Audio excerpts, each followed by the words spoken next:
Alors que de violents combats ont encore éclaté en Syrie, le régime syrien a nié dimanche toute responsabilité dans la mort d'une centaine de personnes vendredi à Oula, dans le centre du pays.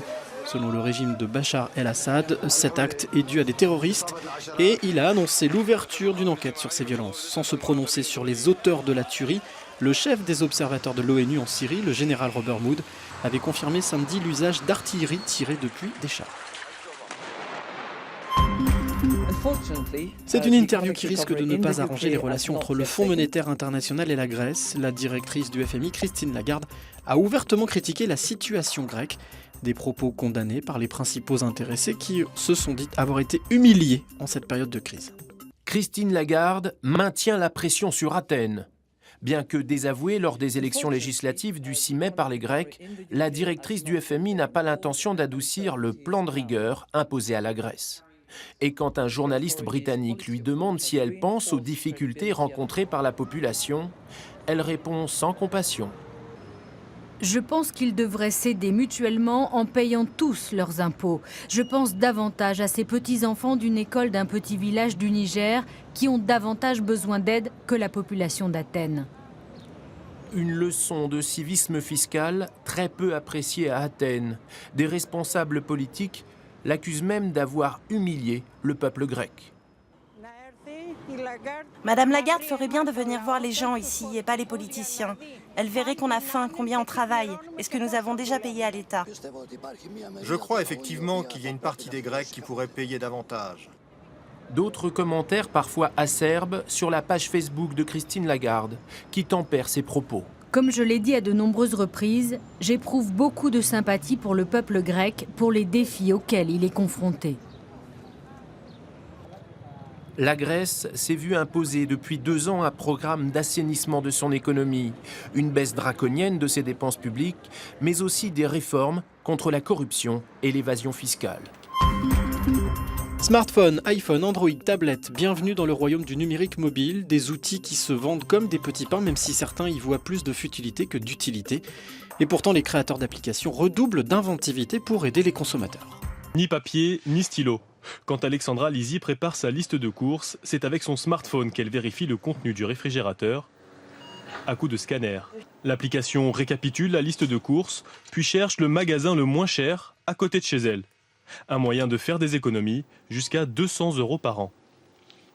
Entre les différentes marques et entre les différents magasins, les prix sont très variables et ça peut se monter à 10 € de différence sur ce même produit. Comme elle, 50 000 nouveaux utilisateurs sont séduits chaque mois par le principe. Derrière cette application née il y a 1 an, une équipe de concepteurs loin d'être étonnée par ce succès. En ce moment même, il y a 487 personnes qui sont connectées en train de comparer les prix, de regarder les catalogues, les prospectus. Je me suis aperçu qu'il y avait un manque sur toute la transparence des informations produits, des prix produits, qu'il était impossible de comparer en fait le prix de ces courses d'un supermarché à l'autre. Le business des applications sur Internet est en pleine explosion. Plus 600% de croissance en 2 ans. En tête des produits les plus vendus via smartphone, les réservations pour voyage, 33% des ventes. Viennent ensuite les produits culturels, 28%, et les vêtements et chaussures, 26%. La raison, l'augmentation des ventes de smartphones.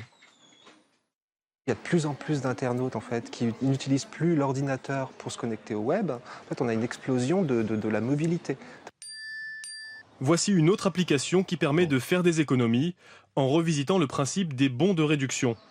Photo du produit, photo du ticket de caisse, bientôt la fin du découpage de prospectus, ou presque. On a encore les 2 canaux qui coexistent, la possibilité d'envoyer ces preuves par papier, et puis pour ceux qui le souhaitent, pour d'autres profils très à l'aise avec les smartphones, la possibilité d'utiliser ce nouveau canal-là. Et comme on n'a pas vocation à décider à la place du consommateur, on propose simplement ces services en parallèle. Un marché qui devrait continuer de prospérer. Les Français devraient dépenser cette année plus de 2 milliards d'euros grâce à leur téléphone mobile. Comme chaque année, l'Eurovision a eu son lot de surprises, de curiosités, mais aussi de bides. Un événement suivi par plus de 100 millions de téléspectateurs dans le monde. Tous les regards étaient tournés cette année vers Bakou, en Azerbaïdjan, avec une nouvelle déception pour la France et la joie des Suédois.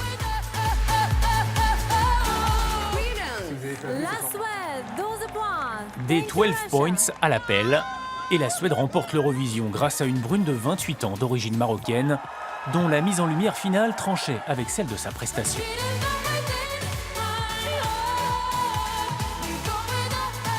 Ça, c'est pour le dénouement. Pour le reste, l'Eurovision reste décidément un monde étrange, observé par 120 millions de téléspectateurs sur tout le continent.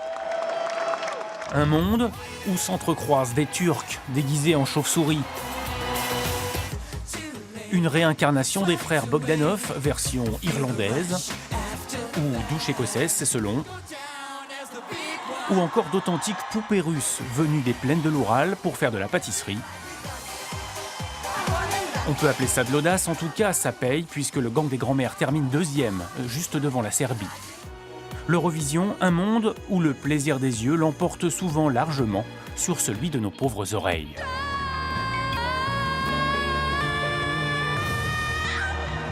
Un monde au sein duquel la France a décidément bien du mal à surnager.